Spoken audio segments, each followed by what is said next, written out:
That's it. Because I feel like when I'm working with my herb blends, when I'm creating tinctures, whether I'm creating an oil out of a single or a compound or multiple herbs or whatnot, I love the creative process.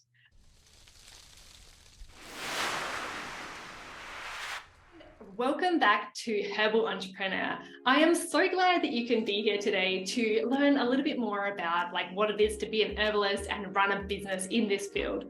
Today, we have a guest from the Herbal Circle joining with us to share a little bit about her experience in launching her online shop, social media, getting your brand out there, and so many different of these aspects that come into launching an herbal product brand.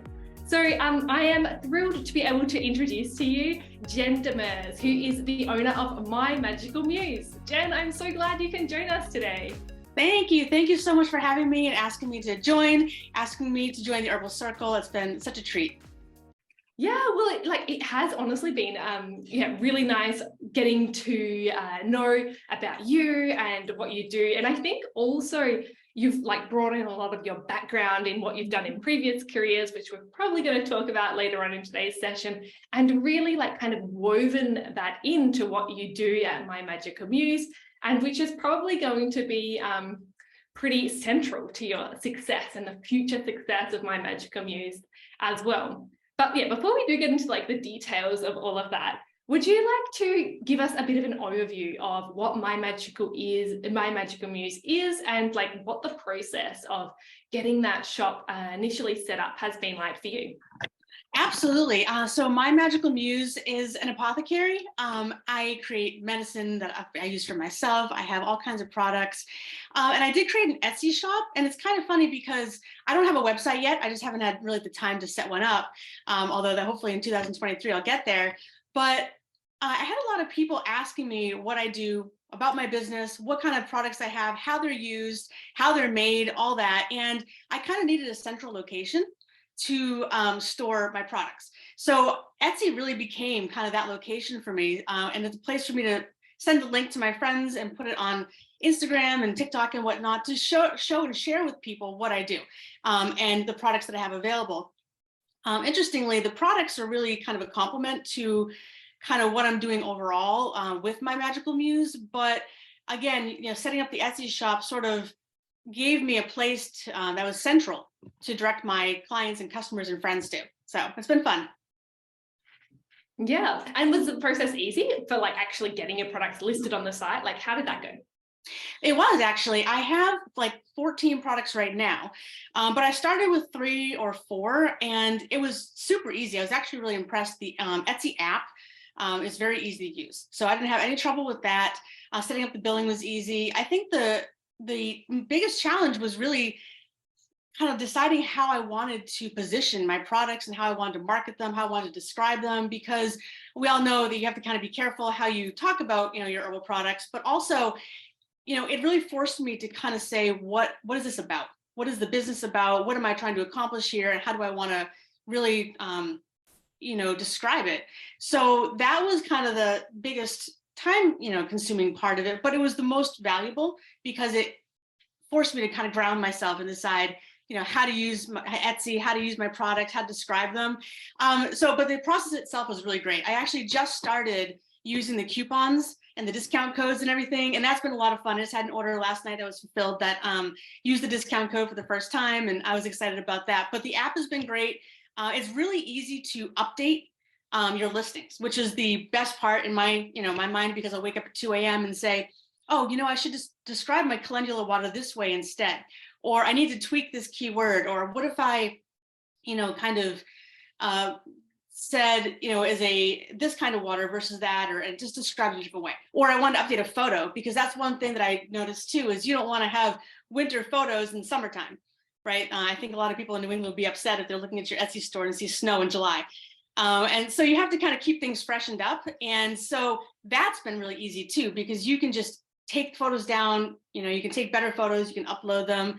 And as you take better photos, you want to use those. And I definitely started out with not the greatest photos. And I'd like to think anyway, that I've gotten better over time. So it's been a great process, actually.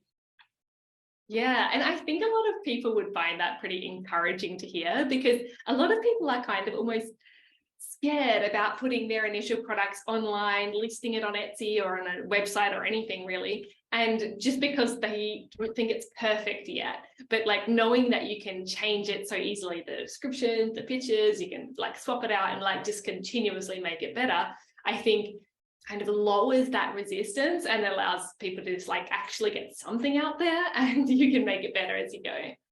Absolutely. And that's one thing, you make a really good point, because I'm a bit of a perfectionist. So I really wanted it to be perfect, but I got to a point where I'm like, you just have to do it. You just have to start and learn as you go and learn as you grow and allow it to grow with you. Right. And taking that approach has been less intimidating and less overwhelming. Yeah. And like that's also kind of that leads into the next kind of phase, is like you've got your shop up there. And then like in order for it to grow, you actually need to get word out about your shop to like other people. And you mentioned that it was like that hub for you initially for your family and friends. You could just send them the link via like Messenger or whatever and get them to purchase from there. But like when it came to reaching like beyond family and friends, how are you starting to get word out about there, like, or what are your plans to do so as you grow your shop and share the word about My Magical Muse? It has been a really fun experience because I've actually been using social media primarily to get the word out. And, it's funny because I'm really fortunate in New Hampshire here. I have several apothecaries and wellness centers that do workshops and that I've been able to integrate into the community, myself into the community. And that's been wonderful. And I love that. And I would love to have my own wellness center eventually. But it was really cool when I started using Instagram in particular, because that's where I started. It was really interesting to see how using social media just blows the doors off of possibilities geographically, right? Like it just, I mean, now I'm talking to you, you're in Italy. I have got other people I talk to in Denmark and, Europe and California and Virginia, Florida. And it's so awesome to just realize that you can create a community online, that even if you're restricted by geographic means, it literally just blows the doors off of it. And it's been such an eye-opening experience, because it's really also showed me that there are a lot of other people interested in herbalism who are doing this, who are creating amazing products and blends, and they're using herbs in ways that I haven't even thought of. And vice versa. We have conversations on social media. I'll put something out there. They'll comment on mine. I'll comment on theirs. I get ideas. I'll save their posts. And it literally, you start to build this community. And I'm still building the page. It's only a year old. I started out with using photos, and I really started it just to kind of document my journey. I said, oh, it'd be kind of cool to start taking photos of what I'm doing. If I'm making a tincture, if I'm making herbal oils, if I'm making teas or blends or whatnot, and documenting that process.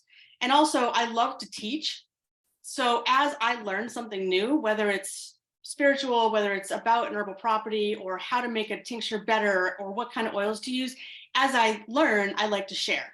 So again, it's been kind of documenting that process for me. And recently I started using the videos and the reels. I created a TikTok account, and now I'm just having all kinds of fun with that, because you can just do super cool things. I'm starting to kind of put my signature on it. And I put the videos on TikTok and then I share them to Instagram, and I put them in my stories. And as I've developed the process, my brand has developed, and it's given me a better understanding of what I'm trying to accomplish. Right. So I've kind of been able to use social media as that vehicle for me to communicate with others and find my community, but also to learn what I'm actually trying to do, with my business. So it's been fun. Yeah, I love that approach to social media, because like viewing it as something fun and a way to share your story, and even like as a personal development tool, like you were like kind of learning from the process and getting feedback from other people as you went, and then like directing your journey based on that, like that whole the way that you view social media really helps, like, first of all, your messaging on social media, but it's also how like joyfully you go about doing it as well, because a lot of people really drag their feet when they're like having to post and create content and all of that sort of thing. But if you can shift your mindset and just really enjoy it, or if you are the type of person who enjoys it anyway, like social media is a really good channel for like a person like you that enjoys it. And it can also be good, even if you don't enjoy it, to view it in that way, because it makes like everything else so much easier, and the actual strategy of social media fall into place so much better as well. Well, and that actually was a huge challenge for me to overcome, because I wasn't always comfortable with it, right? Because again, being a perfectionist, I was kind of like, oh, but it's not as good as this person's. Oh, but it's not this. Oh, am I describing it right? And being self-conscious a little bit. But that was another thing where I had to kind of overcome that desire to be perfect and just say, you got to start. You just got to start somewhere, and then you will learn and you'll get better and you'll take better photos. You'll figure out that maybe photos outside are better than inside. Where's the good lighting? How do you communicate with people? You kind of figure it out. So I had to kind of decide to not be perfect for a while, or ever really, because we never really are. But I had to kind of make that conscious choice to not be perfect and be okay with making mistakes in order to kind of grow and develop and learn how to use it better. So it was kind of fun. Yeah, that is like so important, because you see everyone else on social media that like it does seem so perfect and all that sort of thing, but like just letting go of that expectation for yourself and creating for the sake of creating, for the sake of sharing, and like yeah, and it becomes so much more fun because yeah, it can be a really weighty, like difficult thing to do if you yeah, view it as something that has to be perfect, and then you have so much more resistance. But yeah, just yeah, embracing the imperfections and realizing you're never going to be perfect, but doing the best that you can at that time just makes it so much easier. Yeah, Absolutely. And one thing I was thinking about earlier is, there are days when I don't feel like creating. Like we all have those days where we're just not feeling inspired. We need a break. We energetically and just mentally need a break.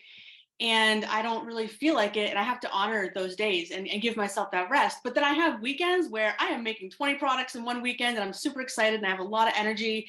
And what I've been able to do is, as I'm creating the products, I'll create the content. So I'll take videos, I'll take photos, and I'll just document it.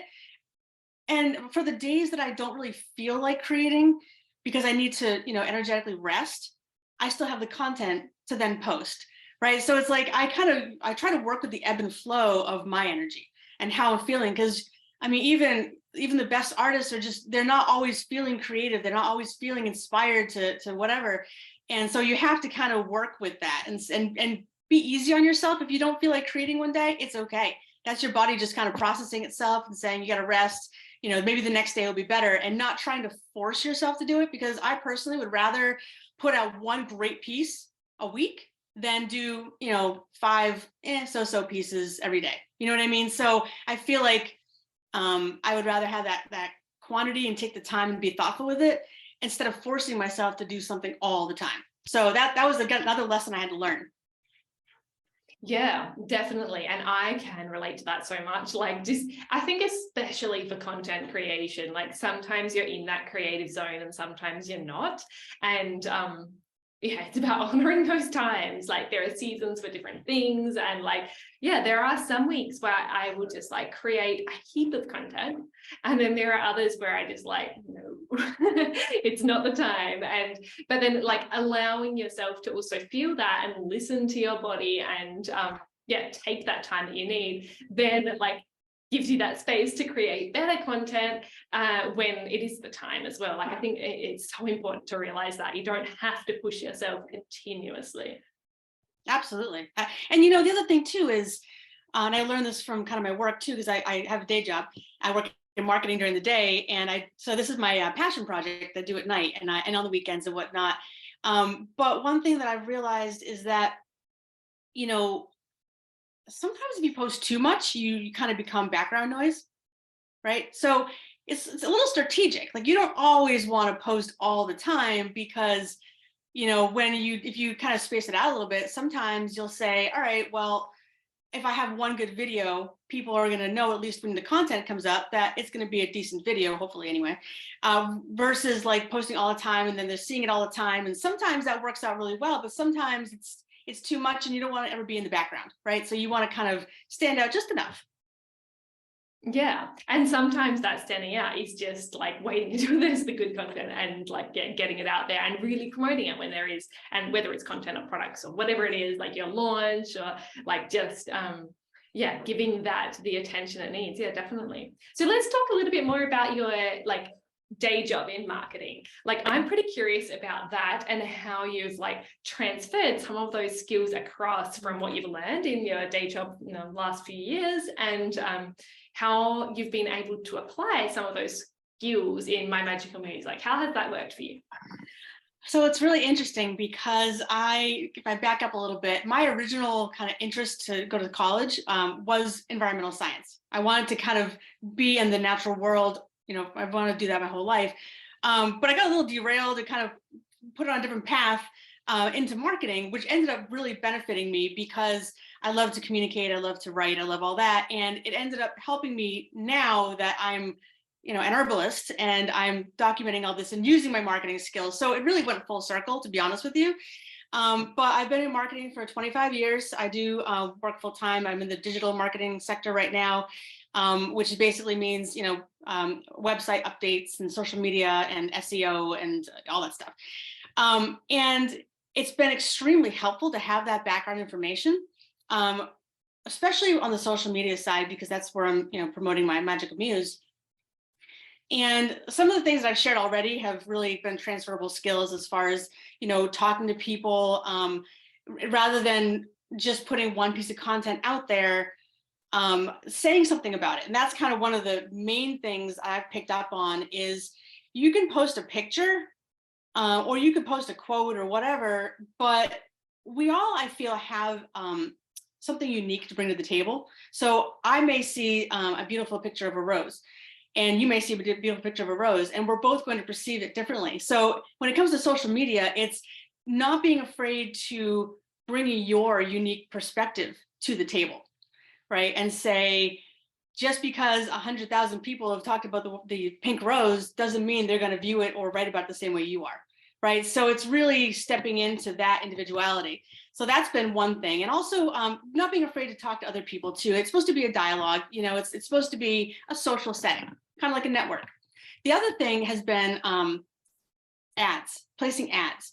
So I do this a lot in my day job is I will start with Facebook, because when you place an ad on Facebook, it also plays to Instagram, excuse me. And I find social media ads to be a very or reasonably priced way to get your word out there beyond your follower base. So if you're just posting content, then you're posting it to people that are following you, right? Or people who are following the hashtag that you're tagging. But if you place an ad, you can set the geographic location for where you want that ad to be placed. So I'm in New Hampshire, maybe I want to have people in California see it, or maybe I want the Northeast to see it. You can set those parameters, you can set radiuses, you can set interests, people who are interested in gardening or outdoor sports or whatever, you can set those parameters and they will be served to individuals outside of your follower base, right? So it's a really great way to not only get new followers and more website visits, but to get your brand out there on a broader scale. So those are the kind of the two things that I've brought to the table from my day job. Wow, that's really cool. I also didn't realize that you had like that expertise specifically in like Facebook ads, because I use Facebook ads a lot to promote the Herbal Entrepreneur Conference. It's one of the main ways I bring people in. But yeah, I know that a lot of herbalists have experience with boosting posts, because, you know, Facebook comes up with those prompts of like, do you want to boost this post for this or whatever? But when it comes to like actual advertising with, you know, setting conversions and like the more complicated side of things, I think it like just totally scares the living daylights out of most herbalists. But yeah, seeing as you have this background, you're obviously a little bit more comfortable getting into that. Yeah, absolutely. But even that took practice. I didn't always know it. It's one of those things where I just started to play with it, and I had to do it for work, and I'm like, oh, well, I can do this in my business too if I want to. And it's one of those things where, depending on your budget, you can put $50 towards it, you can put $20 towards it, you can put $500 towards it. It's really you setting the parameters, which is what I like, is you can kind of control it. Obviously, the more money you spend, the more impressions you're going to get and the further the reach. But even if you only have a little bit of money to spend, it's still worth it if you want to gain your follower base. Yeah, definitely. And also a lot of people underestimate the value of just like brand recognition and getting people to like see your products and stuff like that, because often they're not going to buy that first time, but getting your brand in front of more people and just that like general reach really makes a big difference over the long term, as people start to become familiar with your brand and then eventually want to actually buy your products. Absolutely, totally agree. Yeah, and so I thought it would be nice as well to share a little bit about like the actual content that you're creating. So I know that you like shared a video, like a reel, kind of like Instagram reel / TikTok video that you created. So perhaps we can play this now, and then afterwards you could give us a little bit of an overview of the process of how you actually put that together. All right, so I'm just going to share my screen.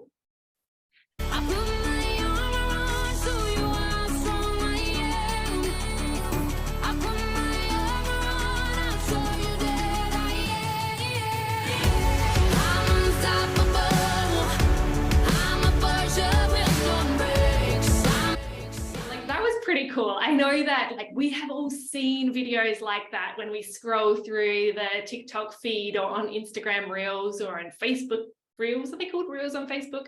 But like we've all seen these videos, and like a lot of us are stumped as to like how to actually create them and put your own products in there, how to choose the music, like which audios you put. Like there's so many like confusing elements for this. Like, can you shed some light on how you created that video in particular? Yeah, absolutely. Thank you so much for playing it. I was really excited about this one because I was looking for something that would be kind of a recap of my year, right? All the different things that I was working on and that I was making, and the whole concept of be your brand. That's a concept that I had started working with many years ago, and I like the concept because it's about standing in your truth and being who you are, being your authentic self, and not being afraid to share it with the world. So I thought that when I thought about my year and really looking back on all the medicine I made, all the herbal products I made, and the foraging I did, and the workshops I took, and everything, I really wanted to capture that essence, right? So the Be Your Brand was really an encapsulation of kind of what my year was like. As far as actually putting together the video, so I usually put it together on TikTok because I find it has a few more options, at least I think so, than on Instagram. And you can combine videos that you take with your phone and photos, and then you can add elements to it. And it's actually, it took me a little while to figure it out, but it's a fairly easy process once you get used to it, because you would go in and you select what photos and videos you want to actually include. You can select the order and you can select the duration, so how long you want each one to show up. And then once you kind of get that, you can add music, which is already available on TikTok. So it's not like you have to upload anything. You can just make sure you have the rights for it, copyright stuff. But you can add the music, so you can search for music you want. You can search for jazz, classical, pop, or if you have a certain song in mind. And then you can actually add text, and you can make the text either kind of last throughout the whole video. You can make it so that it only plays for certain durations, and you can play around with it. I want to say that, when you ask how long it took for me to make the video, well, I was taking the photos all year long, so you think about it as an encapsulation, but really the video itself probably took me an hour and a half or so, because it does take some time. It takes some thought, sometimes adjusting the length of play, trying to get the right song. If I have a video that's a minute long, but the song I like is only 45 seconds, well, that's a pain, right? You have to kind of either add another video in or find a different song. So it does take some time, and if you're going to put that much time into a post, and that's just the video, never mind what you're actually going to say about it, right? All the content and the hashtags and everything. If you're going to put the time into it, you want to make sure it comes out, really nice. So my goal is to have, one a week. or so. I could do more, I'd love to, but again, I work full time, so I'm time poor. So I figured if I can do one a week, I'm pretty proud of that, because that's a good hour, hour and a half of my time that I'm going to put into it. But I love watching them, be finished, and it's kind of a satisfying feeling. You feel like of an accomplishment when you actually get it done, and you post it, and you get a lot of attraction to it, and people like to comment on it, and it's just, again, it's another way to show who you are and connect with your community, and kind of encourage engagement back and forth. So does that help?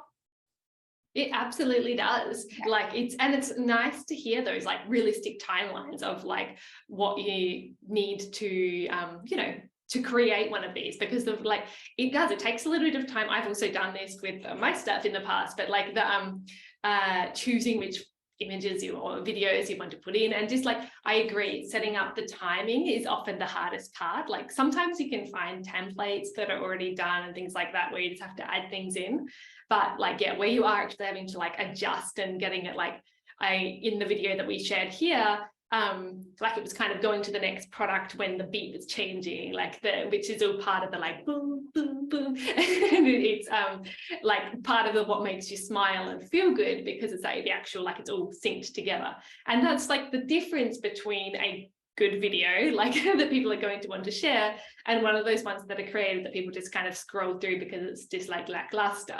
And that's where like those little details do make a difference, and it's worth like putting in that effort to make it like a good video, doing one per week, and like for yourself realizing that you also have a full-time job, but you're able to commit to like creating one video per week is better than just like feeling like you can't do 5 per week and so then doing none per week. Like it's so much better to have that realistic expectation and then go from there. So yeah, I think that's great.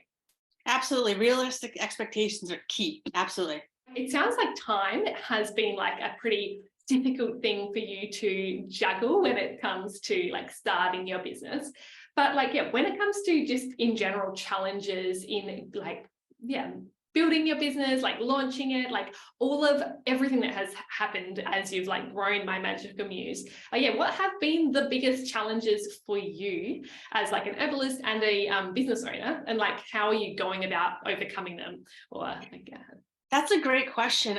So one is I'm still an herbal student too, right? Like I'm still in classes. I'm still taking workshops. I have a program that I've signed up for next year, and kind of trying to find that balance between learning and honing my own skills as an herbalist and being a content creator, right? Because it's like, it's this fine line, this fine kind of dance between, I want to make sure that I have the time available to, develop my own skills as an herbalist, learn about the plants, work with the plants, take classes and all that.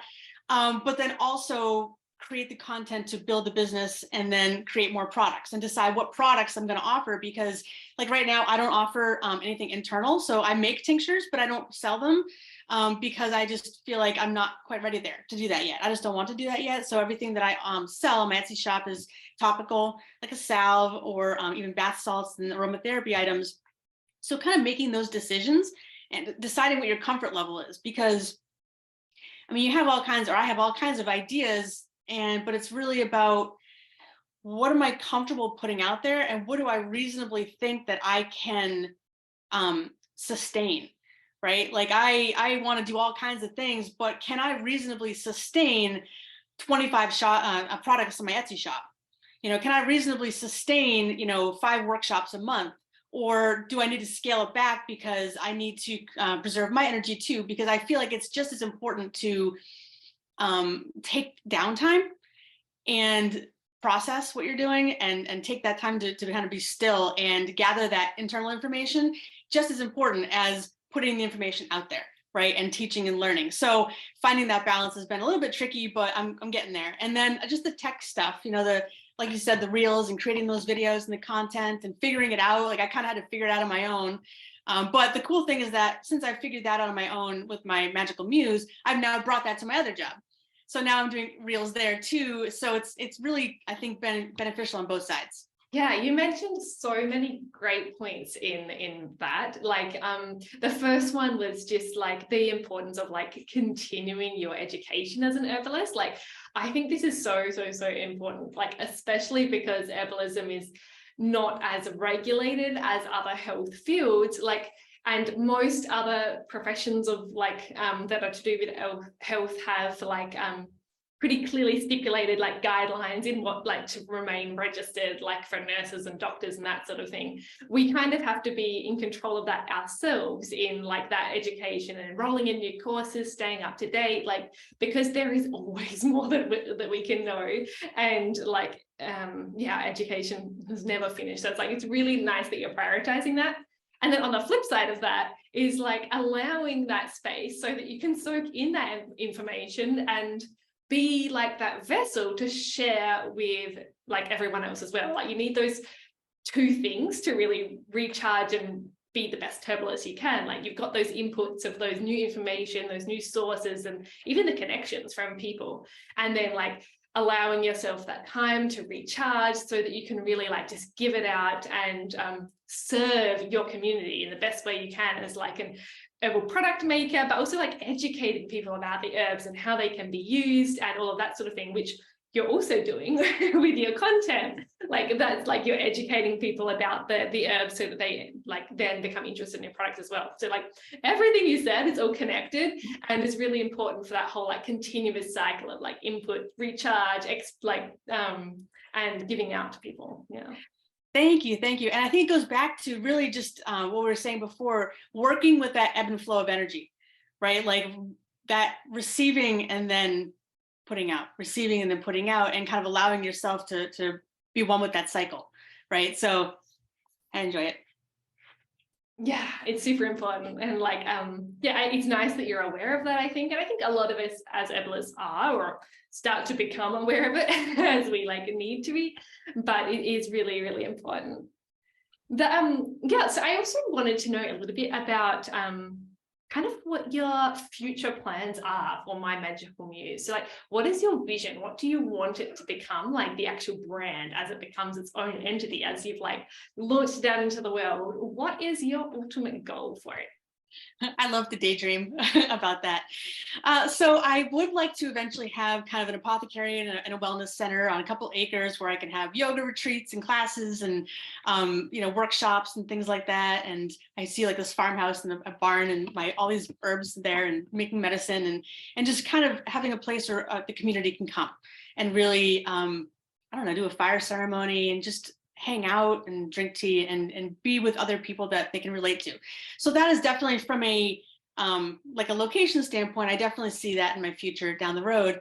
And I was looking at your question, and it's funny because I kind of, when I think about what's my vision, I read a definition of alchemist, and it was a cool definition. It said, an alchemist is someone who transforms or creates something through a seemingly magical process. And I'm like, that's it. Because I feel like when I'm working with my herb blends, when I'm creating tinctures, whether I'm creating an oil out of a single or a compound or multiple herbs or whatnot, I love the creative process of blending all those different elements into what is a balanced, or hopefully balanced, element.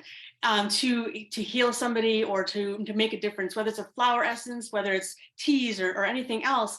I just love that process, and it's become a healing journey for me too, to be able to find that balance. So I like that definition of alchemist, and I'm like, that's what I want to be, a master alchemist. That'd be kind of cool. But then when I was also thinking about it too, I was looking at the definition again, someone who transforms or creates something through a seemingly magical process. And I'm like, my magical muse.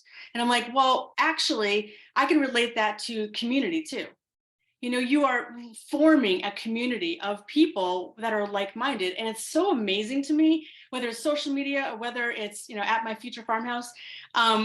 It's amazing what can happen when you bring people together to connect on a frequency and a vibration and with like-minded and similar interests and with passion of things that they really love.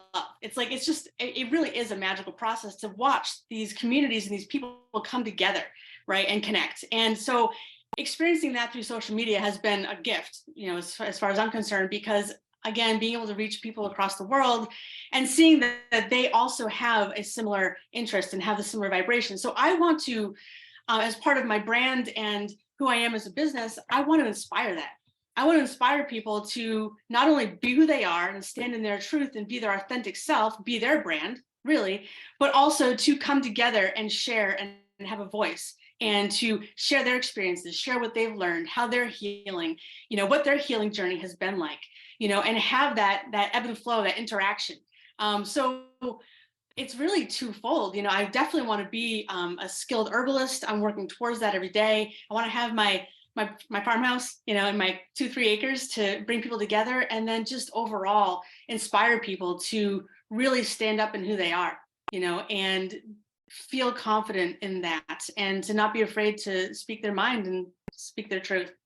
Yeah, that's a beautiful mission. Like there are so many pieces that come together into like what you want to create, and it is a really beautiful vision. Like it's just about like bringing people together and like transforming like what things are and what they could be, and like the way that all comes together, like the way you're talking about it as well. You can see that you're so passionate about it, and I really yeah, this is your like passion project. It's what you love working on, and you can see that with the way that you're talking about it and the way that you're sharing about it. And that is yeah, like a really key piece, I think, especially when we are putting a lot of like our personal time into growing this business. And just a lot of that is because of what you can like achieve, or what you can give back to people because of what you're doing. Like it's more than just creating products. It's about like truly bringing people together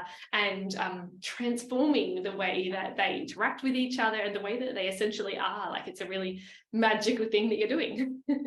Transforming. I like that interpretation of it. I really do like that, because again, going back to the alchemy, is that you're transforming something. And I think about it like, so herbology really is my magical muse. It is what inspires me. So you say I have all that passion and everything for it. It is kind of my muse. It is what I really enjoy doing. So it's funny how things come full circle, because when I came up with the name, I didn't really know what it was going to become, or I didn't have this grand vision, back then. I was just kind of like, oh, that's kind of cool. It means something. I don't know what yet.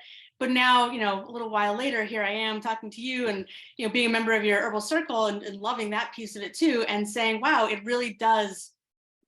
When you let it flow, it really does kind of come back full circle, and it starts to make sense, right? You start to understand why you were led down a certain path. So thank you so much. Thank you. Yeah, no, it's like a pleasure. That's why I love the Herbal so much, because I get to create my space of or our space of all of these different herbalists coming together, and everyone has their like unique piece that they bring to the group, and that's what it's all about, and that's why I enjoy creating that space for herbalists who are like wanting to focus on this aspect of their craft as an herbalist. I think it would be nice as well to share a little bit now about like your actual products. So like, which are your best-selling products that perhaps people might be interested in? So my Arnica salve has been a hit, especially this year. I have a customer who just bought 3 jars. I actually have to make more because she likes it so much, because Arnica is really wonderful for like joints and like sore muscles and whatnot. I use it a lot. At least that's how I like to use it, and that's how she has liked to use it as well. So that's been a bestseller. My bath salts, interestingly enough, have been a huge bestseller. I actually add some coconut oil to it. I like the herbal blends, and the calendula water has been great because I use it every day. Calendula water and calendula oil has become my #1 skincare regimen personally, because it's so healing, but it's so gentle. So that's also been a huge hit. The bug spray has been a huge hit. The dry skin oil, I know where you are right now, judging from the video yesterday, it was cold out. I don't know if you experienced this, but I get these like splits on my fingers in the winter, and my hands get all dry. That dry skin oil, I put a little bit on every day, and it helps tremendously. So that's what I like to use that for. It's a combination of, so it's calendula oil that's made with jojoba, and it's pine oil made with jojoba combined, and then also I added coconut oil. So that's been a unique combination that I made on the fly, honestly, because somebody I knew was looking for something, and I'm like, oh, well, what if I kind of do this and do a little blending, and then it ended up being a hit. So people like that too. And I have 3 tea blends, and the elderberry tea actually has been a big hit too. So that's new this year. So the rose water, people like to kind of just spritz it on their face. I use it as an astringent too sometimes. So yeah, it's been fun. Wow, it sounds like you have quite a wide range of products available, and it's mainly like, was it based off of things that you like wanted, or like how did you come up with that like assortment of products? So I started with room spray, body spray, roller balls, and bath salts. Mhm. And I started with that because I felt like self-care was really something that I was hearing people were wanting to, to indulge in. And I totally am a proponent of that. Self-care, I love, the baths, and I like just kind of um, feeling comfort, especially during COVID. I think we all kind of needed things that just made us feel good, that made us feel comforted, that made us feel warm, that made us feel relaxed, because it was such a stressful time that I started there. And then from there, I started kind of playing with my herbs and working more with them. And I'm like, oh, I'm going to try calendula oil. I'm going to try calendula water. And it just developed. And now I literally just make what I want. And then some things I include in the shop as part of my product in my product line. Some things I don't. Some things I just make and trial and error, and I use it for myself, or I give it to my family, and kind of I have my little testers and say, oh, what do you think of this? What do you think of this bug spray? What do you think of that? So I just try things out.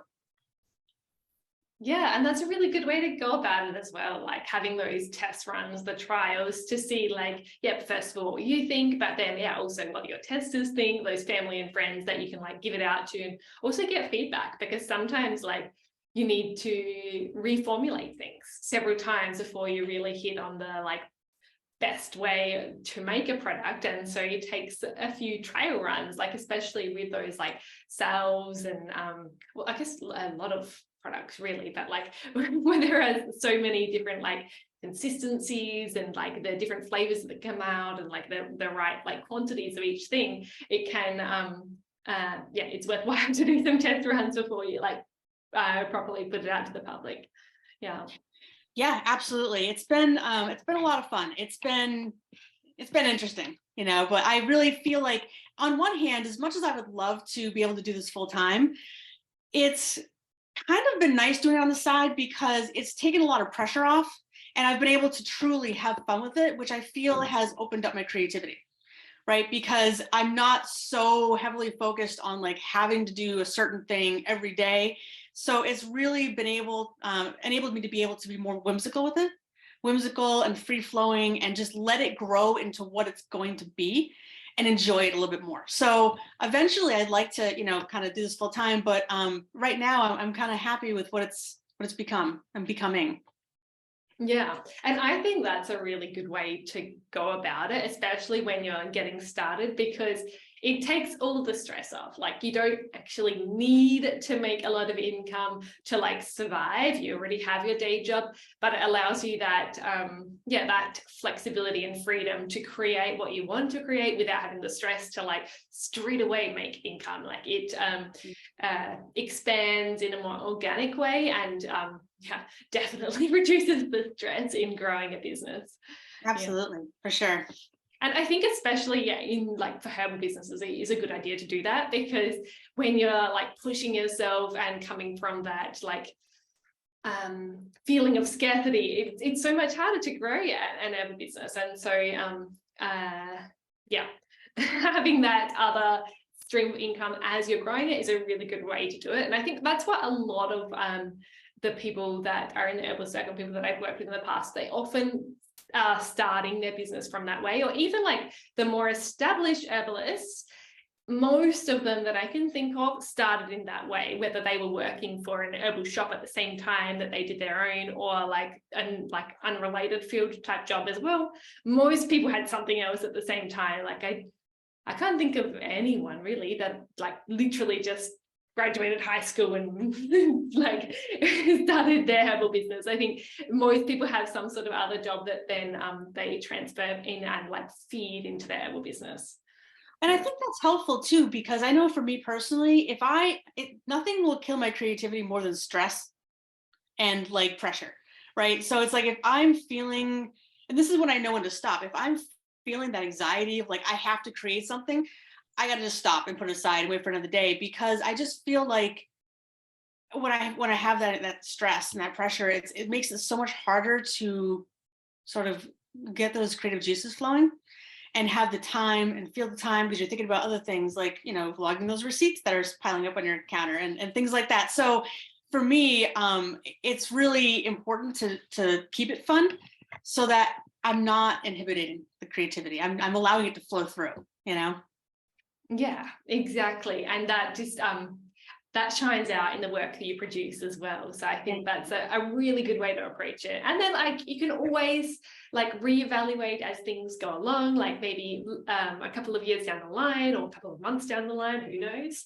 You can like go back to part-time at your job and like kind of shift where you're spending your time as things kind of pan out naturally, because you're not like stuck into doing one thing forever. You can often like negotiate things and make it work the best for you at that current point in your life and business. Exactly. Just allowing it to grow organically and become what it's going to become, and flowing with it. So totally agree. Yeah. And so if people would like to find out about My Magical Muse and like possibly try out some of your products, like for those self-care and like the different things that you can help people with, where is the best place for them to reach you and find out more? Sure. So Instagram and TikTok, it's at my_magical_muse for both of those accounts. Etsy, it's My Magical Muse, no spaces on Etsy. People can email mymagicalmuse@gmail.com. I have no problem with that. If they want to reach out, work with me or whatnot, I'd be happy to talk to anybody. Even Etsy has a messaging platform, so you can message me on that too if you had questions about my products. I'm always available. So yeah, I welcome people to do that. Wonderful. I'll make sure that we include those links below this video as well, so that people can follow through to Instagram, Facebook, TikTok, or contact you by email, etc. But yeah, I would just like to thank you so much for everything you've shared today. Like it's always a pleasure chatting with you about these things, and like I'm really looking forward to what like kind of what you do with My Magical Muse moving into the next few years. And yeah, I'm looking forward to watching it grow. So yeah, I wish you all the best with everything for it.